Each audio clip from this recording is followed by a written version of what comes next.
Hello everyone, my name is Tan, and this is my slideshow for examining calcium and vitamin D. Now, this is the reference I used for my slideshow and my scientific analysis. These are the researchers listed above, and this is in relations to calcium and vitamin D and its relations with the parathyroid hormones and bone density taking place in a military complex. Now, in 2014, the study talks about stress fractures in which basic combat recruits are sustaining these fractures from their initial military training. The total amount in terms of percentage, ranges from 2 to 5% of males and 8 to 21% in females.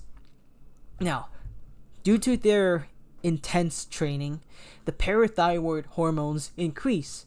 It is the hormones used to regulate calcium into their system. If the calcium levels are low, then the hormone's response to the low levels is to use the calcium from our bones and turn it into ionized calcium to subsidize the required levels.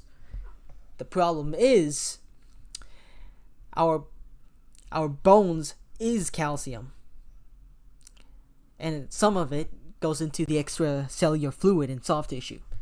Vitamin D plays a role into this because it helps absorb calcium into our bones. Now, the hypothesis, they hope that the intake of calcium and vitamin D is essential for the maintenance of strength and density in terms of bone health.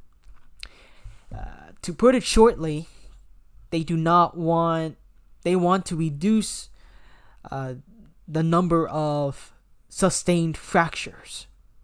That is the purpose of the study. Now, the participants in the study are from the United States Army, specifically from Fort Hill, Oakland, California, numbering to 168 recruits. It is a double-blinded, randomized placebo test, meaning that double-blinded, the researchers can't choose who's going to be in which group, and the volunteers are not assigned anything by the researchers, but it's randomized. Now,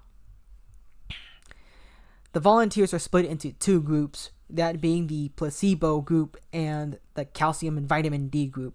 And to be a part of this study, the soldiers need to be ages 18 and above, men and women, but they will be kicked out if they have a history with kidney diseases and or renal calculi, if they are allergic to the properties of the snack bars, and if they are women, they cannot participate if they are pregnant and or lactating. Now, both groups will have 9 weeks. Both groups will have to go through 9 weeks of basic combat training to do this study.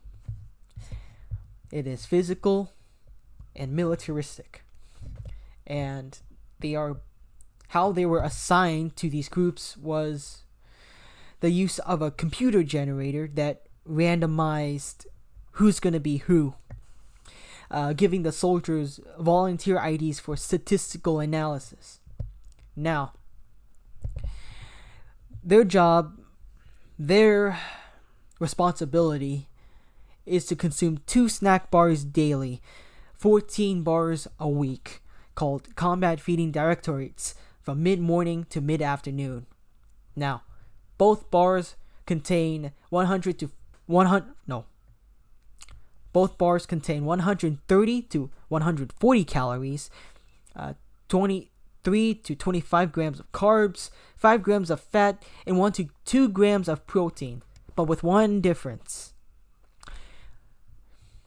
The CAVD group, their snack bars contains the total of 1,032 milligrams of calcium as calcium carbonate, and it also has 546 milligrams of UI vitamin D. Now, for the placebo group, their snack bars contain 20 milligrams of incidental calcium and less than 0.7 milligrams of IU vitamin D. And this is the study design used for this experiment. This is the intended number, 440, who are going to participate, who are briefed to this study, but 193 were excluded, and thus 247 were split into two groups. They go through the process.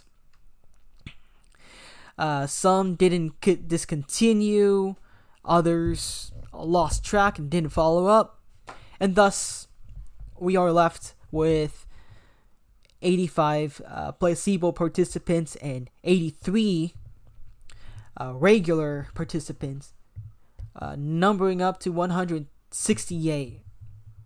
Now,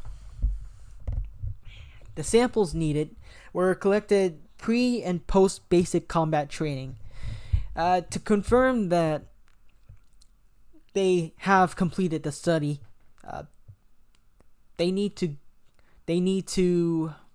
give the researchers the snack bar wrappers as proof that they did it. They ate the snack bars.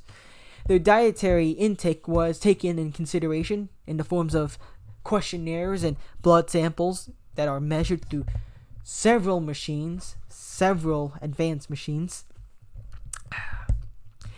Anthropometrics are measured by height, size, body weight, and fat to see the effects that this trial has, and that PQCT scans were used to measure the conditions of the bones.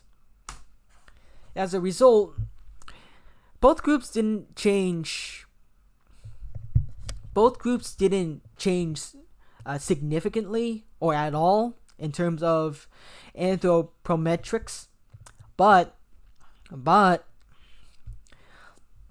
the vitamin D intake had increased in both groups, but no, the effects of what vitamin D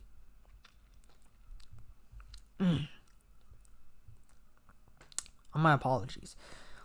The vitamin D intake increased in both groups from the p-value of 0.006, but the calcium levels didn't significantly increase for both groups. However, the placebo group saw an increase in the parathyroid hormones, and ionized calcium remained the same. However, the parathyroid levels in the regular group didn't change.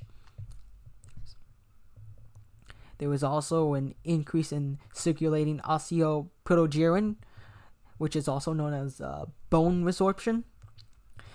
It also resulted in the increases of several PQCT indices of bone health, which is listed below here. Now, overall, both groups went through, but it seems as if that the calcium and vitamin D group improved more than the placebo group. Now, the strengths and weaknesses of this design was that the strength of this was that there were repeated measures in their designs. 168 participants were part of this study. There was a comprehensive analysis on bone metabolism in terms of bone resorption in the PQCT scans, and their dietary intake data was collected. Potential limitations include that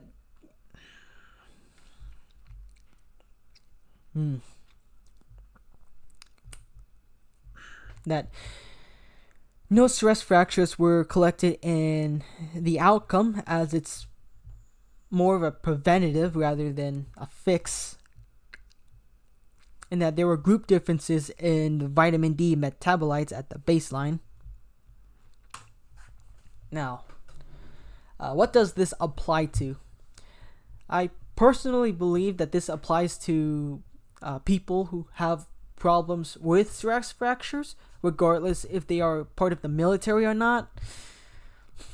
It's good for people with calcium and vitamin D deficiencies, illnesses related to the quality of your bones, or maybe they could be recovering from an injury, or maybe this could let someone know how to maintain the parathyroid hormones and apply that to their life. Now, in conclusion, bone density and strength is determined by the consumption of calcium and vitamin D, in affecting the parathyroid hormones to decrease.